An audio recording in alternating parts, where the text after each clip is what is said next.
Awesome, welcome back to another video, and we have reached 100 subscribers, and as promised I'm doing a 100 subscriber special, a little bit of a Q&A that I posted on my Instagram. If you don't know what that is, I'll put it down below, and asking you guys to send me in some questions. So I'll be answering those, but before we do that, first of all, thank you for getting me to 100 subscribers, and this is going to be done without your work, I guess, without you subscribing, so thank you so much for subscribing, all of you guys who have, joined our little med family, and thank you so much. If you guys want to see a 200 subscriber Q&A, make sure you go and subscribe down below. Keep going, we're at 130 now, I think about 130. So if you want to see another Q&A, make sure you subscribe. And without further ado, let's get into the video. So I promised you guys a Q&A, and if you want to be involved in more Q&As like this, make sure you go and follow my Instagram and answer them.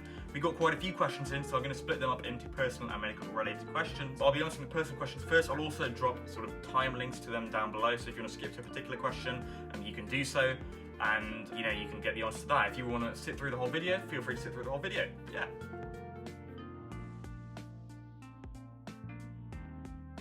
So let's start with the personal question. So the first personal question is your GCSEs and A levels. What did you do? So my GCSEs, I took maths, English language, English literature, German, Greek, Latin, music, theology and philosophy, which is also RS or religious studies, however you might know it, and the add maths, the further maths option for GCSE maths. I took all those. It was really difficult. I would recommend taking less actually in hindsight, but I enjoyed the process. It was fun, sort of. But yeah, and in A levels I took, you can probably tell what I took in A levels, so I need to answer this question. Biology, chemistry and maths. So yeah, where do you come from? I come from Sri Lanka. I come from a lovely little place called Sri Lanka. Well, I was born in England, so I was born in Norfolk Hospital, which you might know. It's sort of where I live, nearby where I live. It's in around the Harrow area, sort of near Wembley, in that kind of region. But my parents come from Sri Lanka, they're both Tamil. It's a dialect spoken in Sri Lanka for those of you who don't know. They come from towns. My dad comes from a town called Jaffna, and my mum comes from a town called Colombo. So yeah, I come from that. Sri Lanka's a little island off the southeast coast of India. If you guys know about it, if you don't, just type into Google Map. And it's a lovely little place. I go there pretty much in the summers, mostly, but it's quite sunny the whole year round there. And it's quite warm as well. It's quite near the equator, so it's quite a tropical environment, but it's also quite sort of monsoony a little bit. It gets quite wet and humid often. But it's a lovely little country. A lot of people go on holiday to there, and it's beautiful. It's got loads of beaches, lovely wildlife that you don't get to see here, peacocks and monitor lizards and things like that. It's really cool. So yeah, that's where I come from basically. Why did you start a YouTube channel? Why did I start a YouTube channel? I don't know actually. I guess I started it because medicine is quite difficult to get into, and I think any sort of help that I give to anyone is a nice thing to do. And my sort of aim in YouTube is that if any one person, at least one person, decides to go into medicine because of my YouTube channel, or gets into medicine because of my YouTube channel, that's a success story, I think. So that's really why I wanted to do it, to help more people get into medicine.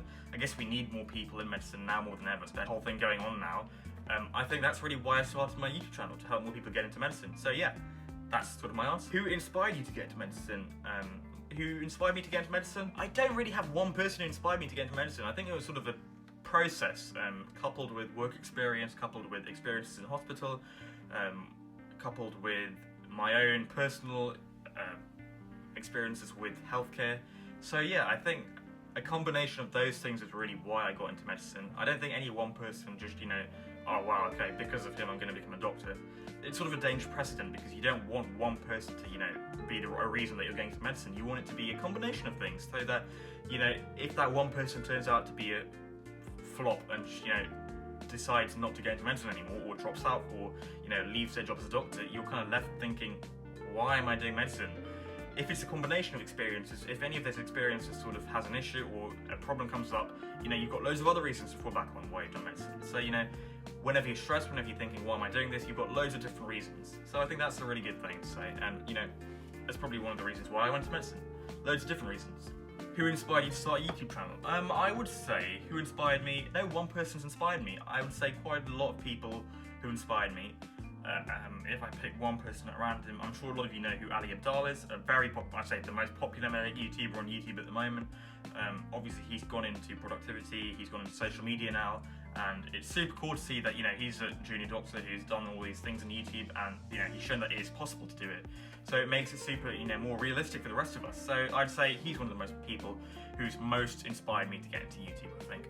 There are loads of other people, Karma Medic, obviously a King's College Medicine student who runs a YouTube channel again, super popular, and he runs an amazing channel, you know. In terms of Imperial, and there are quite a few Imperial YouTubers as well out here.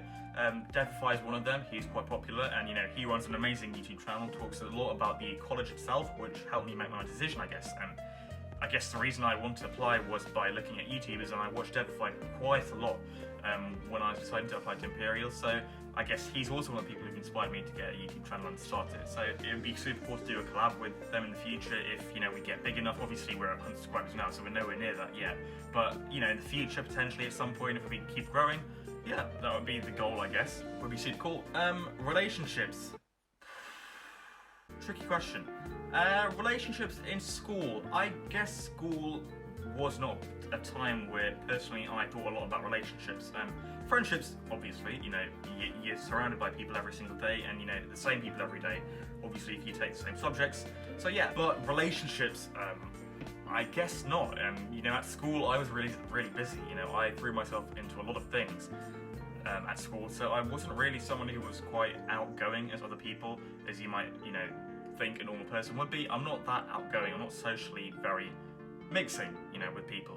I don't go out a lot. I didn't go out, you know, at school. At university, obviously, when you get more independent, get older, these things sort of become more important to you. And I guess relationships, you know, will be something that I think a lot about more. Relationships will be something that I think a lot more about, you know, when I get to university. You know, I'm getting older now, you know, I'm getting more independent. So yeah, probably will be something I think more about. But at the moment, no. No commitments, no relationships at the moment. Haven't done so. But yeah, planning to do something in the future. So yeah, I think that answers your question, hopefully.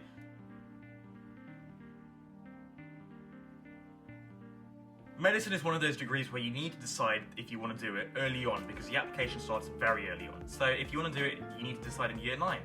So what I would say is to do some volunteering when you're in year 8 to year 9 at a retirement home, and see how you feel about it. Don't, you know, decide the day after. You're not going to like it. I can tell you one thing, you're going to hate it the first day. I did. But, you know, after a month, you'll start to really enjoy it. You'll start to at least find it good or rewarding. And if you find it nice, then, you know, that's the sign to go into medicine. If you don't enjoy it after a month, after 2 months, I'd say stop, leave it, and do something else, because, you know, that's the kind of environment you're going to be in when you're older. So volunteering is the best way to find out if your medicine is the right thing for you. If you enjoy it, go for it. If you don't enjoy it, don't do it. So the next thing, is it true that being a prefect matters to do medicine? There's this myth that goes around at schools quite a lot, that you need to be a prefect if you want to do medicine. It's true in a way, it's not true in another way. Being a prefect is important if you're doing it to have responsibility. If you're doing it for the name, it doesn't matter. So what I mean by that is, the only reason that universities really like you being a prefect is because it shows that you've been trusted with responsibility by your school. So it shows that they trust you and you're also capable of carrying out responsibility. And as a doctor, that's a huge position of responsibility the public are giving you. So being a prefect is really important if you're doing it for the responsibility. If you're doing it just for the name and you don't actually do anything, it doesn't matter, and don't do it because it's just going to waste your time. So I would say if you're going to use it, you know, to develop your responsibility skills, to show your university how responsible you are, yeah, definitely it adds a lot to your university application. But if you're doing it just, you know, for the name, just to throw in, oh, I'm prefect, or oh, I'm head boy, or oh, I'm a house captain, it doesn't really matter, and they don't really care about it. The only reason they care about it is if you're doing it to do responsibility, if you're going to do it to, you know, actively make change. What's Imperial education like? So the question was phrased sort of like, how does the Imperial lesson sort of work? Do you learn about the body? Do you learn about diseases? And it's a good question. Different universities work in different ways. We learn, for example, we just had a lecture about the thyroid gland, so we would learn how the thyroid worked first, and then we'd learn about diseases like Graves' disease or Hashimoto's thyroiditis. And so we would learn firstly how the gland works, you know, how it secretes thyroxine, its effects on the body, you know, the hypothalamus, pituitary, and how it interacts with it. And after learning about the thyroid gland in detail, you know, we would then go on to look at diseases, which makes it a lot easier to understand them. A lot of universities work in the opposite way. So PBL universities, for example, or CBL universities. PBL universities might work by giving you a disease first, or giving you a patient who has a disease, and then you learn by, you know, researching about that disease, about a particular part of the body. So you might learn about, you know, the heart by researching Brugada syndrome, or you might learn about the brain by learning about Parkinson's or Alzheimer's dementia. So things like that. So I would say Imperial works a lot by learning first about the body, how it works, and then learning about diseases, and hopefully that answers your question in a little bit more detail. Right, the next question is, what speciality do you want to go into? I've actually thought about this a little bit, and it's been the same answer for the last few years, which is a good sign, I think, and it's been infectious diseases. I'm more sort of drifting towards tropical medicine though, having been in Imperial for a few months at least. So, you know, in tropical medicine is a lot about learning about diseases which come up in exotic parts of the world. So things like Lassa fever, malaria, West Nile virus, all of those really cool diseases that, you know, come up in really weird places in the world, you know, South America, places like Africa and West Africa, those hotspots for diseases. China as well, America potentially as well in the future. So picking out hotspots where diseases can crop up from, and as well as that, understanding why they come up, why they're so dangerous, and predicting the next sort of viral epidemic or pandemic. And those kind of things are really what I want to do in the future, you know, become a virus hunter per se, and join the World Health Organization and, you know, make the world a little bit of a better place. That's what I want to do. So I'd say tropical medicine is a specialty that I want to go into. Yeah, for sure. The final question is, what do you dislike about Imperial University? Now, this is a banger of a question, because it essentially is trying to bait me into saying something bad about the university that I've just joined, which would be basically like shooting myself in the foot. But to be honest with you, I've got nothing to say for this question. I don't dislike anything about the university. I've only been here for about half a year, so I probably don't have the best view of this, but the university's been amazing so far, and it's been really good. The only thing I dislike about Imperial is the idea that we're snakes. Why do people think we're snakes? I don't really understand where this comes from. It might be because Imperial's notoriously competitive, but, you know, we're not snakes. We're not a breeding ground for reptiles, you know. That's not true. We're lovely people. If you see us, stop, say hello. We're not going to bite you, okay? I don't understand why people think this, because we are nice people, you know. I've been to Imperial for a few months, and they're all lovely people. We're happy people. We like each other, you know. We're very supportive, and yeah, we're very nice people. So that's the thing I dislike, the idea that Imperial is snaky in a way.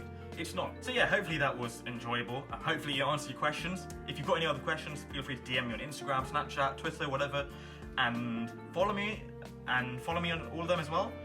Make sure you subscribe. We want to keep going to 200 subscribers. We can do another Q&A, hopefully a little bit more personal as well. If you want to send me some more personal questions, more than happy to answer them. But yeah, that's it. Hopefully you enjoyed the video, and keep subscribing. Yeah. Thank you guys for getting me 200 subscribers, and peace. We'll see you in the next video.